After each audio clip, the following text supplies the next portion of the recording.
A ABANS é jovem, foi fundada em 2021. Pode, por favor, Luiz Fernando, rapidamente nos contar quais são os objetivos e o público-alvo da ABAN? Bom, boa tarde a todos. Primeiro, agradecer o convite do Observatório Social do Brasil, aqui de Pelotas, na figura da Ana. Me sinto honrado em dividir a abordagem do tema com o Dr. Renato e a Cristina. E os objetivos da ABAMS são muito diretos. As pessoas idosas, já temos um marco regulatório que vem desde o início da década de 2000 com o Estatuto, dentre outros, é claro, dispositivos legais.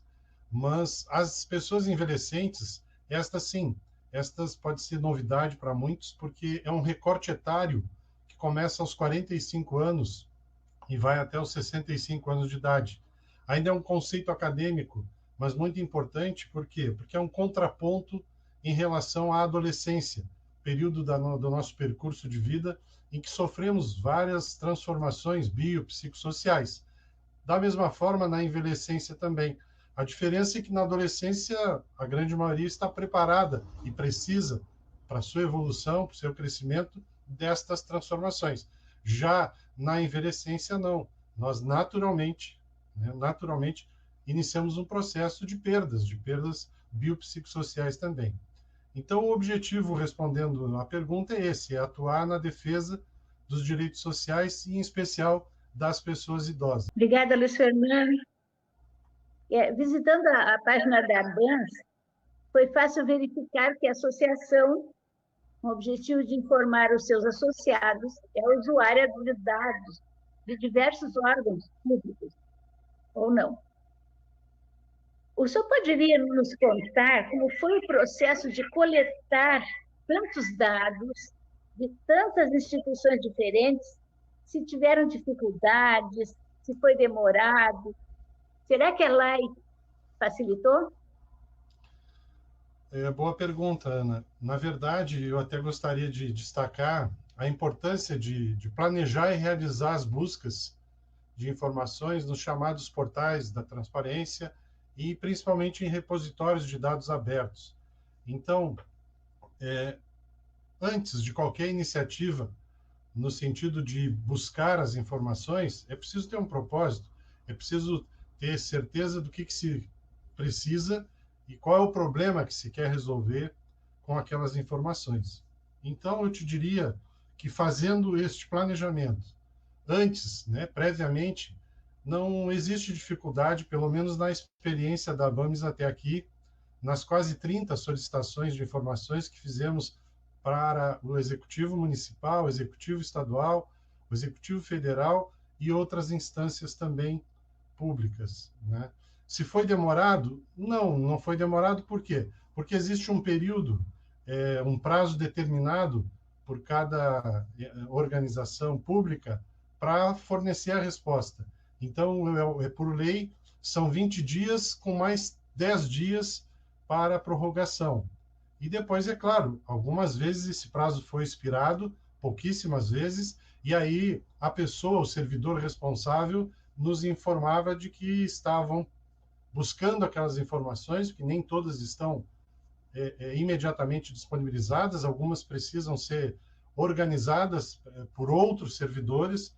Então, também isso nos faz assim destacar que deve-se ter muita responsabilidade, muita responsabilidade em solicitar as informações, porque isso gera um custo de hora-trabalho, de pessoas envolvidas públicas, Então, o fato de existir a lei e o direito de solicitar informações não deve ser entendido como algo que a gente faça sem responsabilidade e propósito. Isso eu gostaria de destacar. E voltando, então, aos teus questionamentos mais objetivos, tiveram dificuldades? De forma geral, não. Foi demorado? Respeitando esses prazos que a lei, também não. E se nós julgamos que a lei facilitou, sem dúvida, a lei é fundamental, e desde que devidamente implantada também nas instâncias públicas. Geralmente, um setor trabalha no atendimento dessas solicitações. Na maioria das vezes, o que a gente percebeu é que é vinculado à ouvidoria, ok? E este setor, os servidores que estão lá, então, dedicados a atender às solicitações de informações, eles têm que interagir internamente com outros servidores dos setores, das secretarias, das áreas que detêm as informações, e eles ficam fazendo, então, essa intermediação, e pelo que se percebe, existe até uma cobrança interna. Então, é importante que, se bem implantada esta ação dentro dos órgãos públicos, esses servidores têm uma certa autonomia, pode-se dizer assim, e isso é fundamental para que a gente tenha, então, facilidade, né? E aí eu julgo que tenha sido fácil nas experiências que tivemos, principalmente no Executivo Municipal. E aí eu posso destacar nesse momento, se fosse o contrário também me sentiria à vontade de manifestar, que está muito bem estruturada a nossa cidade, Pelotas, né, na questão do atendimento aos pedidos de informações. Que bom, que bom, Luiz Fernando, que nos faz esse depoimento a respeito da execução da lei. E eu preciso perguntar para o Luiz Fernando, que ele tem formação na área da informática. Essa formação tua, Luiz Fernando, auxiliou na pesquisa dos dados? Naturalmente deve ter auxiliado. Mas os teus associados relatam dificuldade na busca da informação? Bom, desnecessário afirmar que a formação na área da ciência da computação ajuda muito, facilita, mas não é a única questão que deve ser vista, né? Nós temos que organizar esses dados depois, fazer a formatação, né, para torná-los públicos e para comunicar aos nossos associados e ao público em geral, que pode acessar o site, né, da associação. E tem lá, eu vou pedir que coloque os slides aí, se der rapidamente, tem lá um painel, né, de informações já sobre pessoas idosas, que justamente é o resultado da coleta, né, dessa busca de informações junto, principalmente aqui ao Executivo Municipal, porque o contexto deste painel de pessoas idosas, ele é sempre de território municipal, e nós iniciamos a partir de Pelotas. Fizemos um projeto, então estruturamos todo esse trabalho, esse projeto foi aprovado pelo Conselho Municipal do Idoso e conta também com a participação do Instituto Federal Sul-Rio-Grandense, do IFSU. Então, é um trabalho sistematizado, né? Feito com rigor técnico na parte da computação, mas também na organização e nas razões que nos levam a pedir, como disse antes, né, a responsabilidade por pedir essas informações. Então, ter formação na área de informática é fundamental, ajuda muito, é importante. Mas a elaboração dos pedidos, utilizando um propósito maior, num contexto, citando, inclusive, no nosso caso, esse projeto que foi aprovado pelo Conselho do Idoso, que tem a participação do IFSU, obviamente que credencia e naturalmente ajuda para que os servidores, seja na entrada do pedido e depois no atendimento, se sintam também à vontade e corresponsáveis pelo que vai se fazer com as informações. Então, deixo aqui o convite a todos para conhecer no site o painel das pessoas idosas do município de Pelotas. Tem dados muito interessantes lá, numa atividade prévia até a esse observatório. Vocês estão vendo aí na tela dados gerais da população do município, né, estimativa de 2021, da população idosa através do Tribunal Superior Eleitoral, onde a gente busca informações também.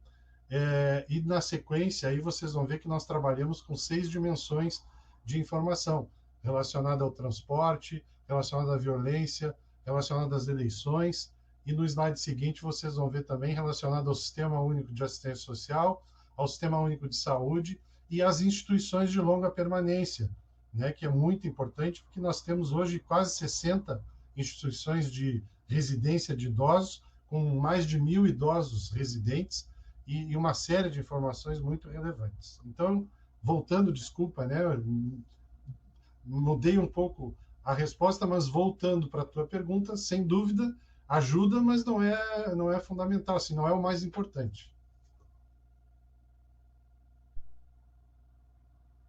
O que importa mesmo, né, Luiz Fernando, é a gente ter o interesse de procurar essa informação, né? E ter um objetivo, para que essa informação vai ser utilizada.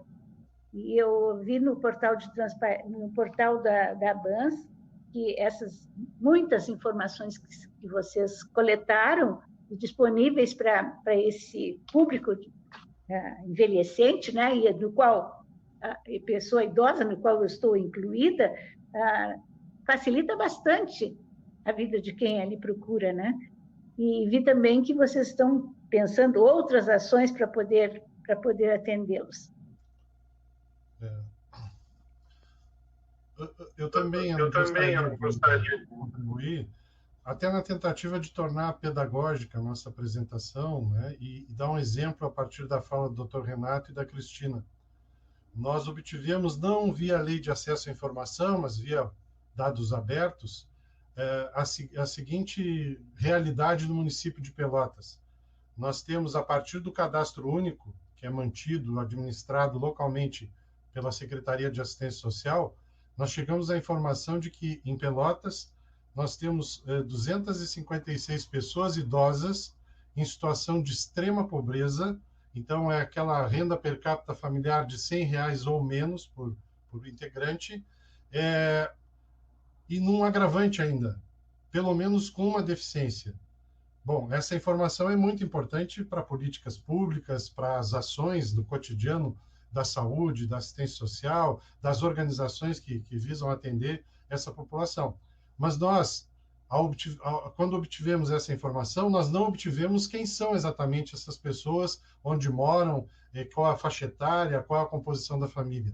Se mesmo que tivéssemos conseguido estas informações, não deveríamos e não poderíamos publicizá-las no sentido de tornar nominais, né, expor, então, como disse muito bem o doutor Renato, a vida privada dessas pessoas, por mais bem intencionada que fosse a nossa atitude lá de alertar, né, as autoridades e a população em geral sobre essa situação, porque são pessoas invisíveis do nosso município para a grande maioria de nós.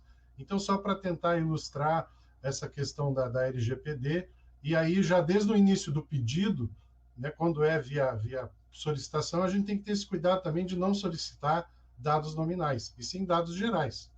Era essa a contribuição. Eu achei perfeito, porque uma resposta completou a outra, né? E o Luiz Fernando, como professor, conseguiu colocar um exemplo bem pedagógico mesmo.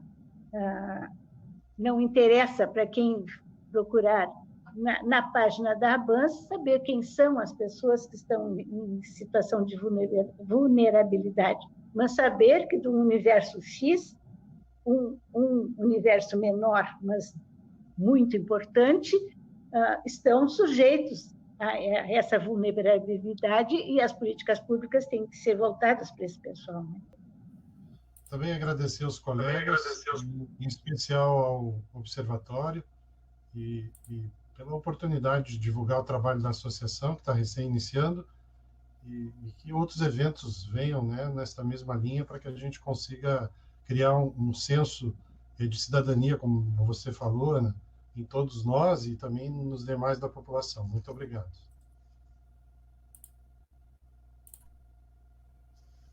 Obrigada. E até o próximo evento, até o próximo colóquio. Tchau, tchau. Boa noite.